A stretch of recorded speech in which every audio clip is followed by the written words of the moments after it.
Black money यानी ऐसा पैसा जिसे कार्य सरकार से छुपा कर रखा जाता है और इस पर टैक्स भी अदा नहीं किया जाता है या फिर जिसका कोई दस्तावेजी सबूत मौजूद नहीं होता, उसको काला धन कहते हैं।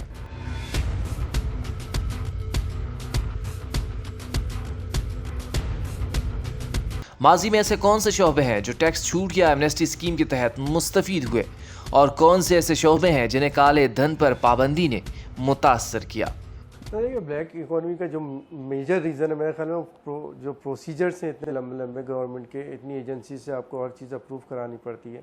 अगर कोई नया बिज़नेस करने आप जाते हैं तो उसमें आपको बहुत ज़्यादा रिक्वायरमेंट्स होती है कि इस एजेंसी से या ऐसी अथॉरिटी से आपको अप्रूव कराना, उसके बाद बिज़नेस करना।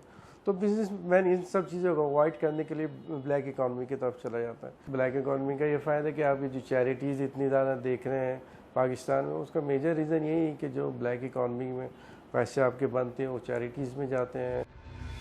माजी की हुकूमतों की जानब से मुख्तलिफ शोबों में तरक्की की गर्ज से एमनेस्टी स्कीम या टैक्स छूट की सहूलियात फ्राहम की जाती रही है। कुछ अरसे के दौरान स्टॉक मार्केट के हुजम में वक्तन फवक्तन कमी देखी गई। स्टॉक मार्केट से जुड़े ब्रोकर्स हुकूमत से इस शोबे में टैक्स छूट की उम्मीद रखते हैं। ब्रोकर्स कहते हैं टैक्स में छूट से मार्केट हुजम में इजाफा होगा। ये रकम जो थी, जो मार्केट में, कैपिटल मार्केट में भी थी, हर जगह थी, वो गायब हो गई है। उसको वापस लाने के लिए पिछली हुकूमत ने एमनेस्टी दी कंस्ट्रक्शन वालों को। तो हम ये चाह रहे थे कि ऐसी एमनेस्टी कैपिटल मार्केट को भी मिले। शेयर बाजार से जुड़े लोग काफ़ी पुरुमीद हैं कि नए आने वाली हुकूमत जल्द इक़दामात करेगी जिनसे कारोबारी सरगर्मियां एक बार फिर बहाल हो सकेंगी। कैमरामैन सिल्वेस्टर के साथ तौसीफ अली सवाती, इस्लामाबाद।